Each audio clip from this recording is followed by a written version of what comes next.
Abusing the Press and MbS.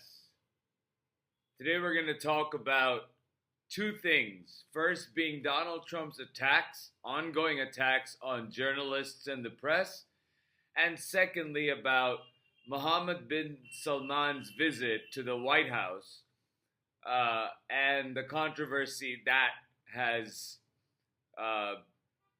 blown up because of that reason. The controversy because of two reasons. Well, first, let me talk about Donald Trump's attack on the press. Donald Trump has been attacking the press from the day that he came into the political picture. Nothing is different except for the fact that every time you think that he has gone low, he keeps getting lower.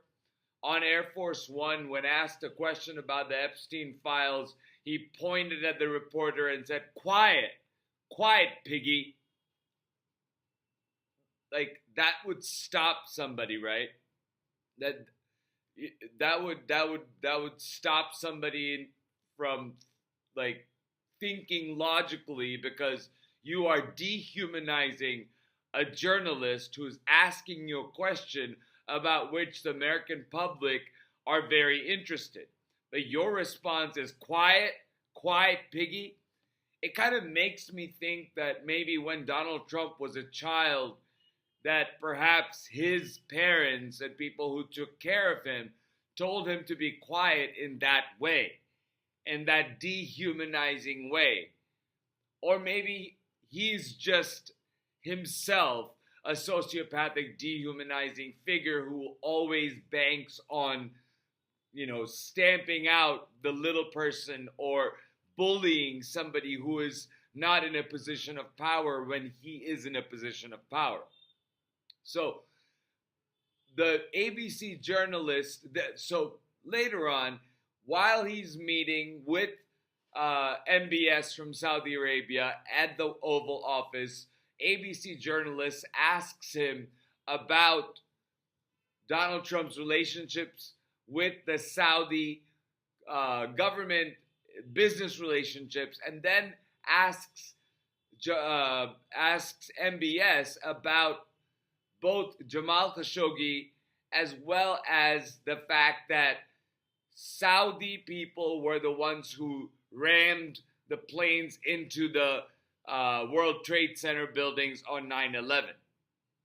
Firstly,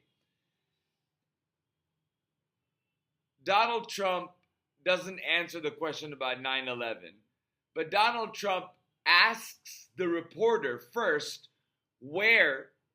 who they're reporting for, and she says ABC, and the first thing Donald Trump says is fake news. And then after having that conversation, he says, "I think the license should be taken away from ABC because your news is so fake, it is so wrong." I didn't really understand what was wrong about the question that ABC reported, because Donald Trump's family does have business connections with the Saudi royal family. And Donald Trump answered that by saying his children are doing it.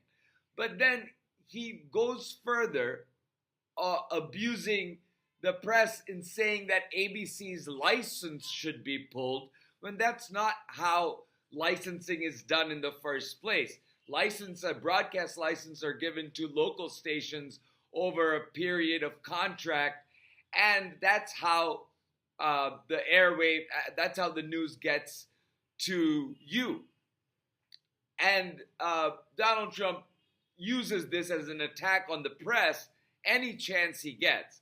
And another development happened, and Donald Trump went after CNN for referring to the fake elector scheme and the January 6th riot as the big lie. And Donald Trump sued CNN, but CNN didn't cower. And Aaron Rupar's Public Notice wrote a piece about how the press shouldn't be capitulating, but rather should be pushing back like CNN did. And because CNN pushed back, the 11th Circuit ruled that by using the big lie to describe Trump, CNN was not publishing a false statement of fact. Therefore, whether CNN used big lie one time or many is irrelevant to the question of falsity. So in order for somebody to sue you for defamation, what you are saying has to be false. But the idea of saying the big lie was false is in and of itself not a false statement. The big lie was a plot to undermine the government of the United States and a peaceful transition of power. So it's important for us to remember that Donald Trump's attacks on the press haven't stopped. He keeps on dehumanizing journalists, attacking journalists, threatening to revoke licenses of news stations, and continues his lies and continues to sue media companies who are reporting the truth. Now, let's talk about the questions that were asked of MbS. First of all, I'd like to tell you, never forget Jamal Khashoggi.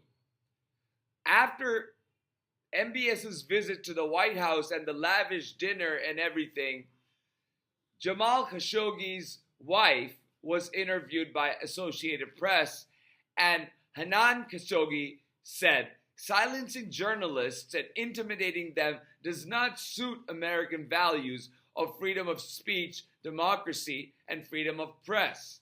It's a very simple statement, very powerful statement coming from Jamal Khashoggi's widow, who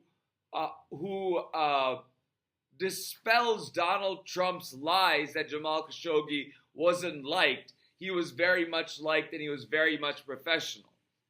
Now, what MbS said about this? First of all, he talked about the Saudis who were involved in the 9/11 attacks.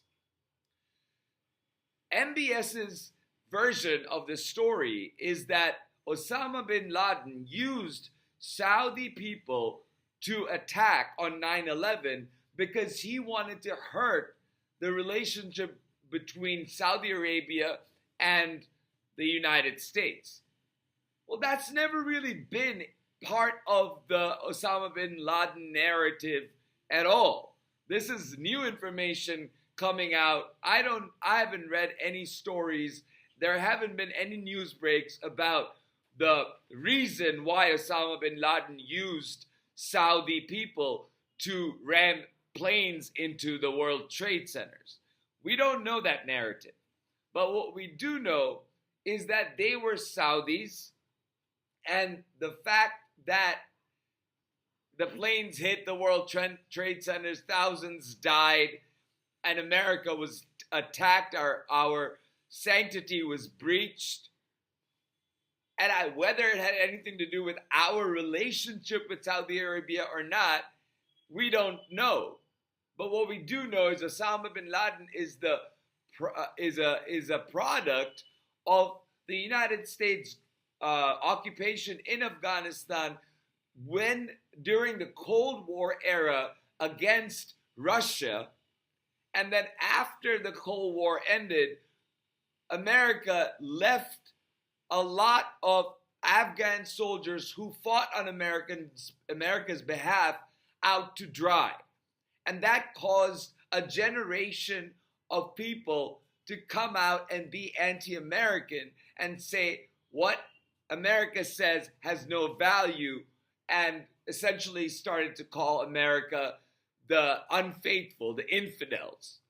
And that was the impetus of Osama bin Laden beginning his crusade against America.